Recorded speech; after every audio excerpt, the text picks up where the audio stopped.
Hans Werner Henze was one of the most prolific composers of the 20th century. He wrote 14 operas, 10 symphonies, 5 string quartets, a dozen or so ballets, many concertos for different instruments, and so on.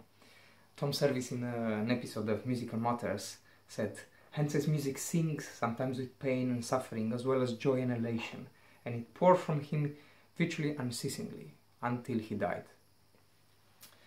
And his music was also very distinct during this century, and at first he was a lone voice, but then others followed him. I'll get into that later. First, I would like to talk a little about his years growing up in the Nazi Germany. His father was a teacher, at first quite liberal, but then the school closed down, and gradually he became seduced by Nazi ideas and propaganda. And Henze much later remembers his father in his Nazi uniform roaming drunkenly through the woods with his party cronies, bawling out repulsive songs such as "When Jewish blood splashes off your knife." These are traumatic memories, he said. And these memories will end up influencing pretty much the rest of his life, including his musical creations. Maybe it's also what pushed him towards his political radicalism that would come later, but I'll get into detail when the time is right. Henze, as I said before, or hinted, belonged to no particular musical school, although he at times experimented and explored techniques and styles that were trendy or used by other composers of his generation. He even attempted for a while to belong to the avant-garde, but really, although he made those attempts, he never really belonged to a school, and various events during his life will gradually determine the path he took, which happened to be a path different from pretty much everyone. But after the war ended, and by the way, Henze for a while fought in the war in the German army, but soon became a prisoner, and during his time as a prisoner, perhaps he had the first taste of freedom, paradoxically, hearing the BBC for the first time and so on. But after the war had finished, he had this great hope and wish for freedom. Freedom not only social or political, but artistic as well. And he went to Darmstadt in the late 40s. He was in Darmstadt actually even before Boulez and Stockhausen were there, because these days, of course, Darmstadt is mainly associated with or mentioned when you mention Boulez or Stockhausen or Nono or Berio and so on. But Henze was there even before them, before in some ways Darmstadt became what became later. When Henze was there, he remembered Darmstadt as being a place where humanistic values were cultivated and where artistic freedom was encouraged and so on. That was going to change with the arrival of Boulez and Stockhausen, and I'll read you some quotes in a minute to further strengthen that point, let's say. But before I get there, I want to just speak a bit more about Darmstadt. What happened at the end of the war is that the Allies, especially the Americans, had made an effort and had this plan, intention, let's say, to correct a bit, let's say, German society of what they thought in some way caused this Nazi disease. And one of those things were the belief in the Aryan, German-Aryan cultural supremacy. So they created or helped create places like and institutions and events like Darmstadt Summer School to counteract that and to help make change in German society. And the point of these places was to introduce new music to German audiences and to guide new composers to other views, let's say, than the traditional messianic German music views. So they introduced jazz, and I mean that was the idea, and music of other origins and music that had previously been banned in Germany and so on. But I'm going to just read you a little bit now from this great book, The Rest is Noise, by Alex Ross. Just a second.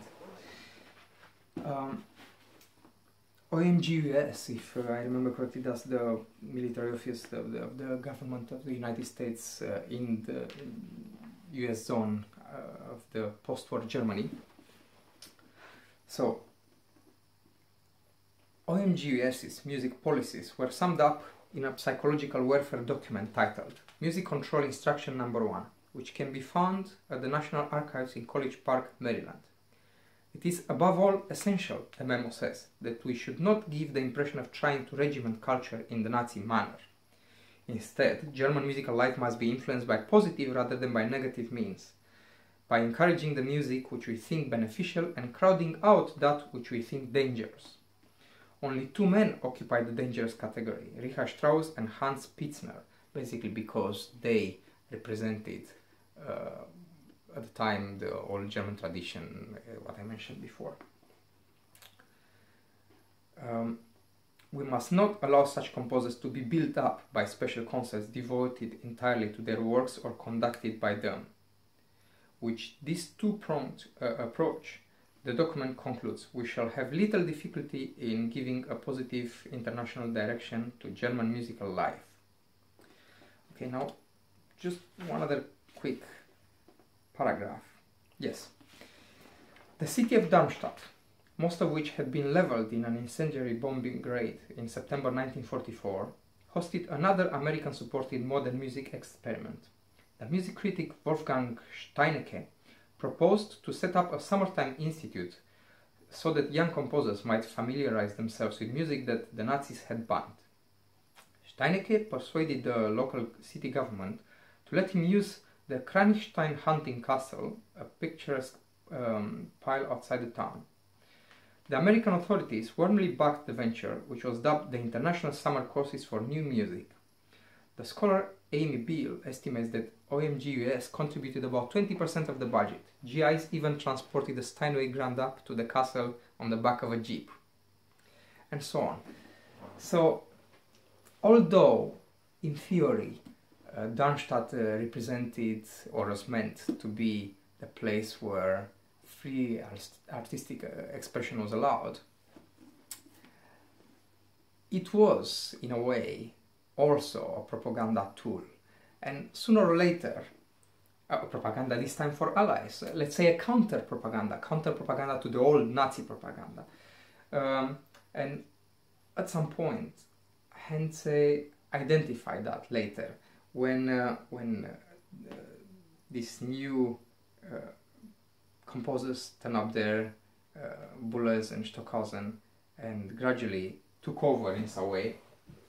And let me just find, just a second, another quick paragraph to explain a bit better this.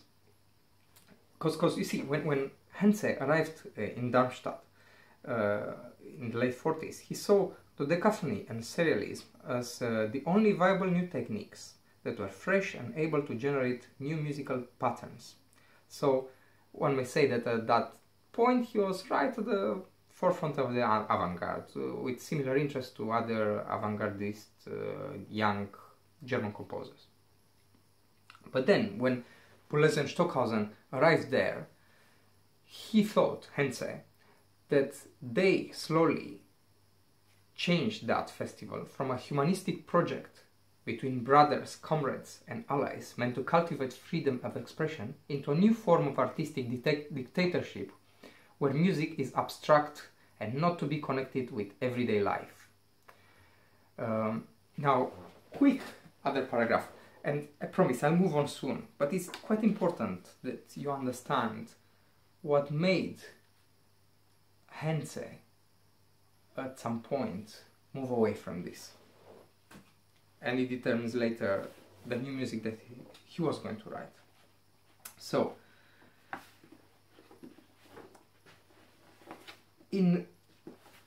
again, in The Rest is Noise, if I can just find this, yes.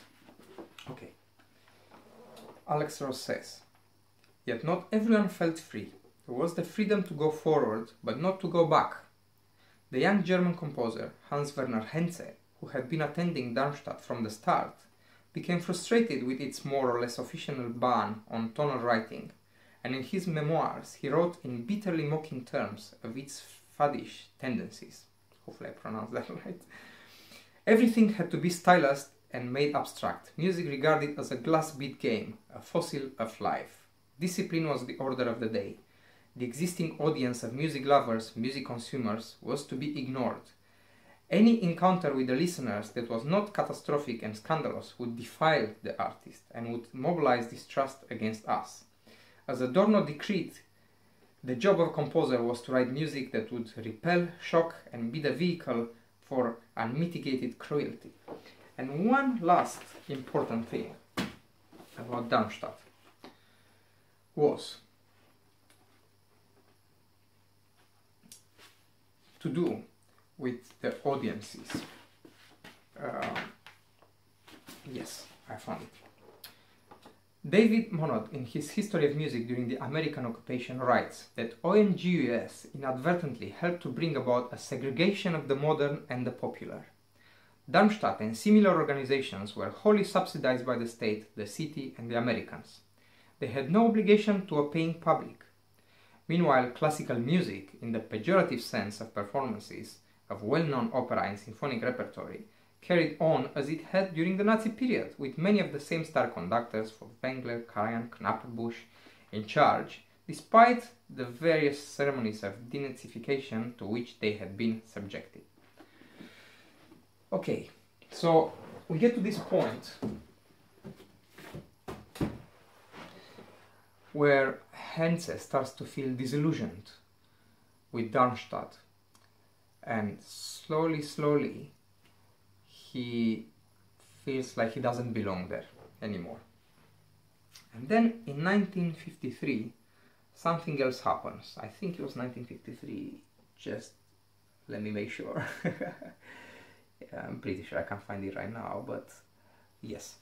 What happened was, I can't find the exact paragraph, but yes, 1953, I found it. Schutz, the music publishers, offered him a great opportunity, which was an advance on royalties, provided he gave up his conducting jobs. And that was the, let's say, piece of the puzzle that was missing, that was preventing him to, let's say, follow fully his new direction.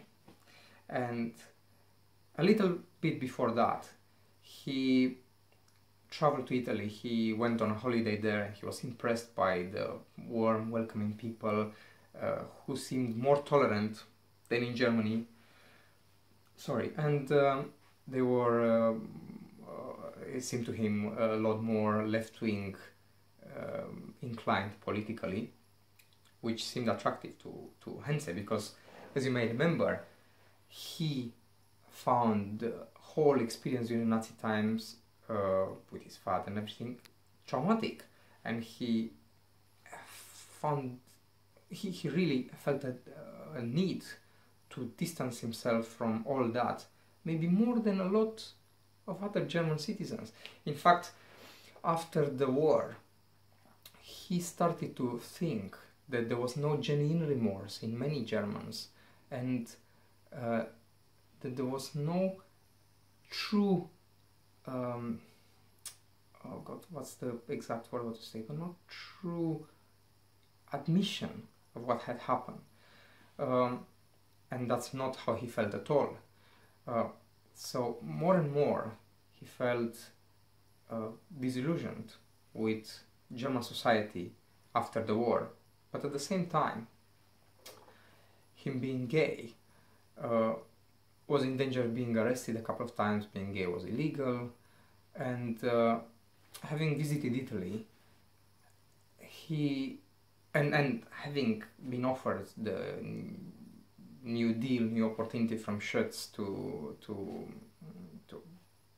devote himself to composition and the advance on royalties, he decided to move to Italy. So in 1953 he went to Ischia, an island close to Naples, where happened to live at the same time William Walton with his wife as well, and the two became friends. Walton was very interested in the young German composer, and I'll mention Walton a couple of times later again. And when he moved to Italy, his whole musical style has changed very much. Changed because suddenly he found this freedom and this new path, let's say. But before I move further into the Italian period, let's say, which ends at the end of his life, I would like to play for you an extract of the first symphony that he wrote. He wrote this symphony in 1947, I think, and then he revised it many times through his life. I think even almost as late as 2000 and something. Now, the premiere of this piece was meant to be in Darmstadt, but because of a printing accident, it couldn't happen. Only the second movement was performed. The rest of the piece was played only 1 year later somewhere else. So it was a bit of a disaster. And the symphony as it's played now is very different from what had been during 1947. But I'd like to play for you the beginning of the second movement because it's truly, truly beautiful. However, because I keep jumping and remembering things, I would just like to mention two other things which I found fairly funny and interesting. The anecdote with Nono, who, after hearing the mention of the name of Henze's name in his opera, the opera was The Prince von Hamburg, he threw some porcelain on the floor in disgust. So that was the sort of attitude that the Darmstadt school started to, the people, more closely identified with the Darmstadt started to feel Henze, because basically Henze didn't toe the party line. So Nono was outraged, and the interesting thing is that in many ways Nono and Henze were similar.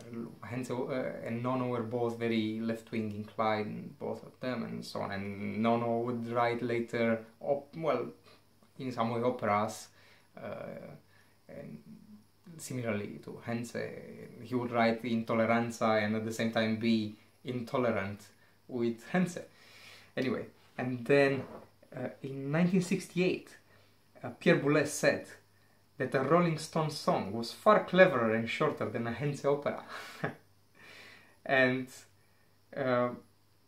during a premiere of Nachtstücken Arien, Boulez, Stockhausen and Nono famously walked out after hearing some clearly identifiable triads, in Henze's music. So that was the animosity that developed between the avant-garde from Darmstadt and the outcast Henze. Henze once had an outburst to an Italian journalist. He said, "Me, avant-garde? Rubbish. People cry at my operas. I'm a romantic, But you see that things are not quite as black and white. I'll explain that later. But before we get any further, I would like to play this extract from you from the first symphony. So, beginning of the second movement, and I hope you'll enjoy it because it's truly beautiful.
Now in Italy, Henze is truly free to explore all of his musical interests without any fear of intimidation.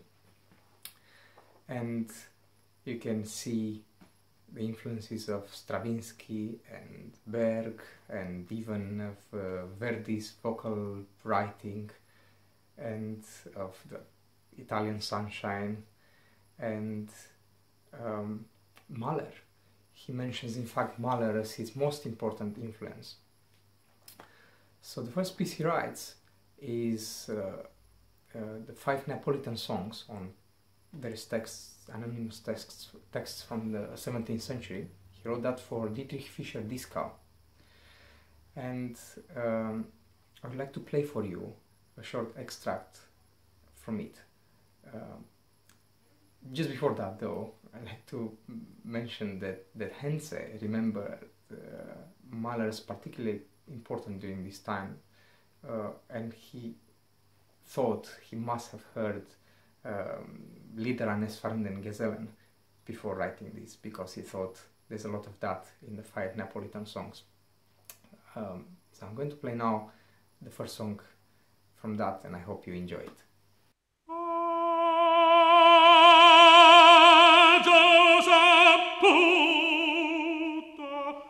Tan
always a line to follow in Henze's music, and it has great contrast and variety.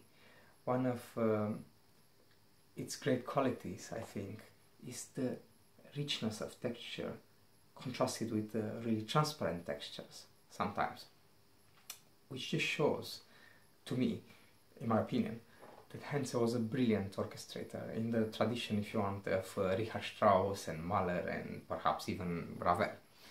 I think he was a great orchestrator because he uses really the orchestra like a virtuoso, the way he combines colors and the way he balances different sections, but most importantly, as I mentioned just before, the way he manages to make a really dense texture, really rich, dense writing, extremely clear at the same time. You hear everything that is happening at the same time, although many things are happening at the same time, often. So look for that if you can. Okay, one thing I would like to say is opera probably was the most important music form for Henze. He wrote many of them, as I said, and better and more so maybe than any composer at the time, especially after the death of Britain. I would like to play for you a quick, short extract from an opera. The problem with playing extras from opera is that I think when you take them out of context, it just make much less sense for some reason than maybe other types of music.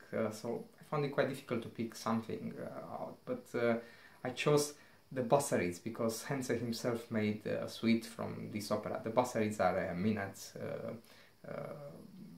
female followers of Bacchus. Now, he wrote this opera in 1965 on a libretto by Oden and Kalman. Oden, who was a famous poet and collaborator of other great musicians such as Stravinsky and Britten, of course. Now, the interesting paragraph I found in a book called 20th Century British Authors and the Rise of Opera in Britain by Irene Mora, which mentions this collaboration between Henze and Oden. Henze was warily aware of Oden's tendency to be assertive with collaborating composers. Just as Oden, that experienced old pedagogue, had led Stravinsky to the peak of classicism with the libretto for the Rake's Progress, so too he wanted to squeeze things out of me that he had already detected in other pieces of mine, Henze remembers. Then, Oden only agreed to write the libretto after Henze promised to attend the production of Götterdämmerung. Oden sent Kalman along to make sure he, Henze, really sat through it right to the end. Henze complied and sat through Götterdämmerung quite joylessly. Quite funny. Now, why would Henze sit joylessly through one of the greatest operas ever written? Well, I don't think Henze had an objection to the music of Wagner, but Henze associated Wagner with the Nazi time, like many who had been traumatized by the Nazi period. And he objected to Wagner's music ideologically, not musically, really. So, yes, he went to see Götterdämmerung, but joylessly so. However, because he liked composers such as Mahler very much, some Wagner influences filtered to him through Mahler in a way. And he grudgingly accepts later that there were influences of Wagner in Bassarids.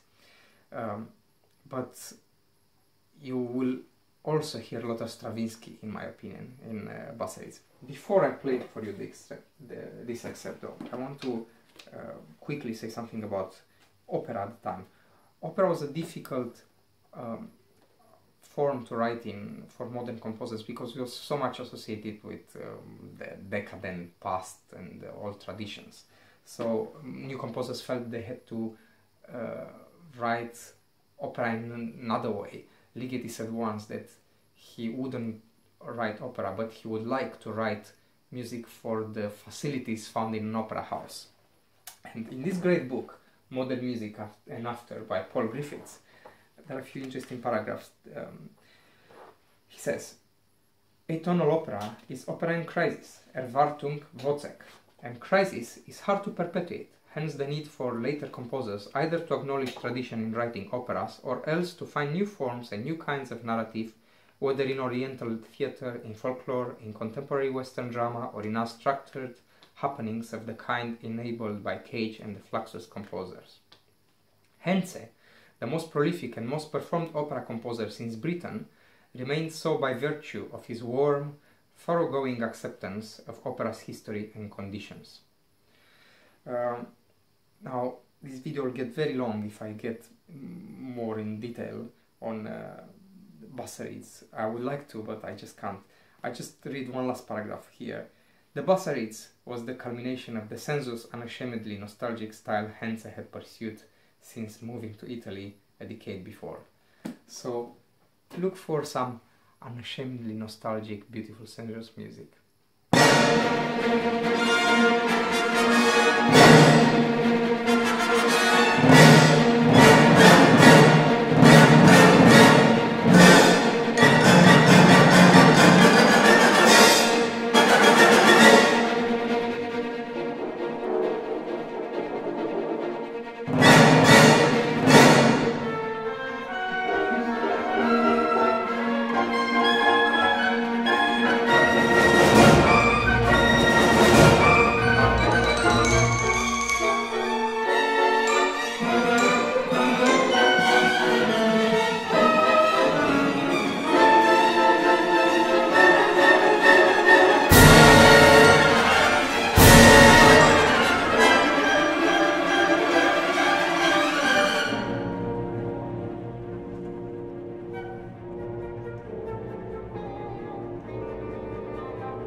During the late 60s, Henze became a lot more politically active, and the music of the period is a lot more directly influenced by politics and or inspired by that.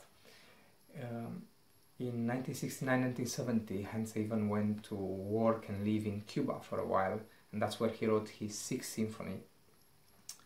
Other political music of the period includes El Cimarrón, Voices, operas like The Raft of the Medusa, Second Violin Concerto, and so on.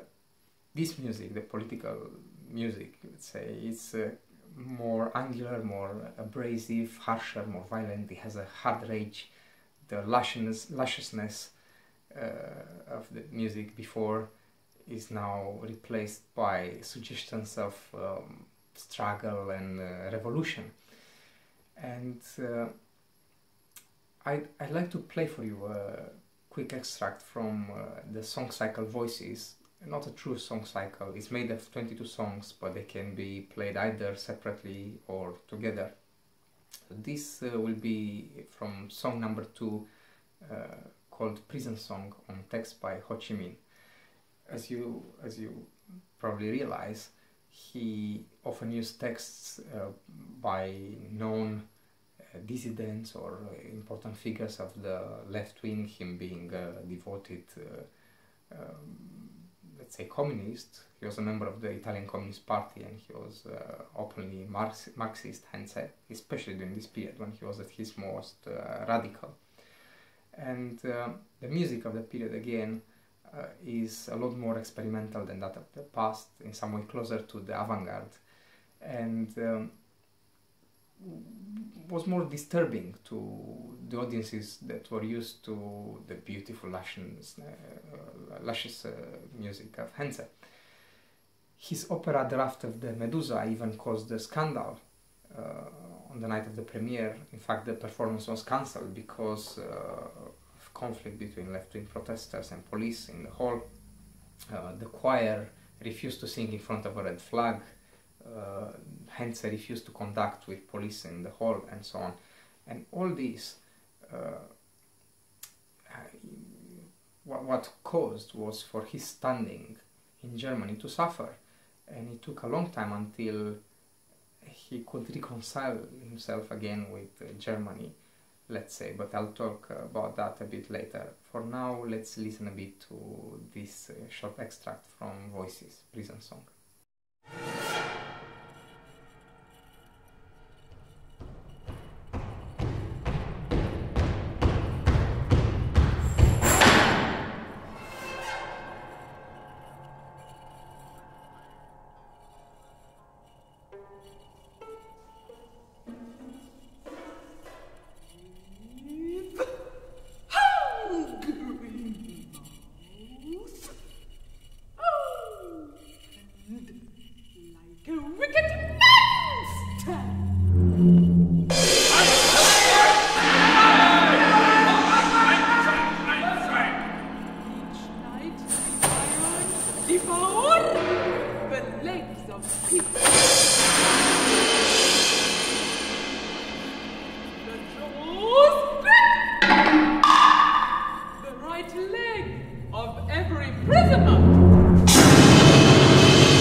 unfortunately, I always find myself recording videos like this late at night when it's all quiet and I finally finished all my work, which means that by now I'm quite tired and I'm starting to find it really quite difficult to concentrate on anything too sophisticated, but I'll do my best.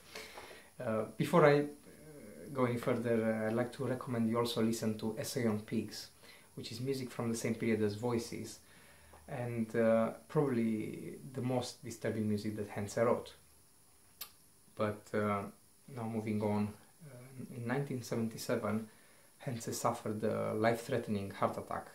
William Walton, the British composer, said, "Hans is not well. I tried to persuade him that it was quite unnecessary for him to write more music. He has done already enough for 2 lifetimes." But Henze was not finished. In 1982, he received a commission from the Berlin Philharmonic to write what would become his 7th symphony. And this was also a sort of a reconciliation with Germany following the incident with the Raft the Medusa and so on. Paul Griffith said this was a return to symphonic normality after a gap of 15 years. Henze said that the 7th Symphony was a German symphony in a German tradition. It was a symphony inspired by the poetry of Friedrich Hölderlin and aspects of his life, especially his struggle with mental illness. I would like to play for you an extract from the last movement, from the finale. The finale was based on a poem by Hölderlin called Half of Life, and just like the poem, the music is also in 2 halves. Henze described the music that represents the first half of the poem as a deserted, cold and speechless world. During the second half, the music is a lot more agitated and tempestuous and gradually reaches a big climax, after which it stops suddenly.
After 2005 sadness and tragedy struck. At first Henze developed some mysterious disease during which he couldn't move, he could barely speak, he couldn't eat, he spent many weeks in bed almost like in a coma.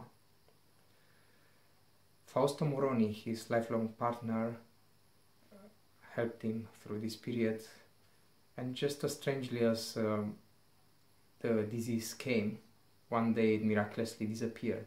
Henze just woke up from bed and continued his life.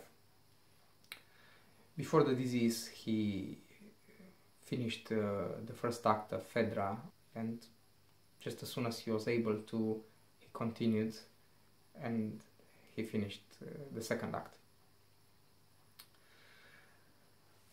Soon after, Fausto started battling cancer, and then in 2007 he died.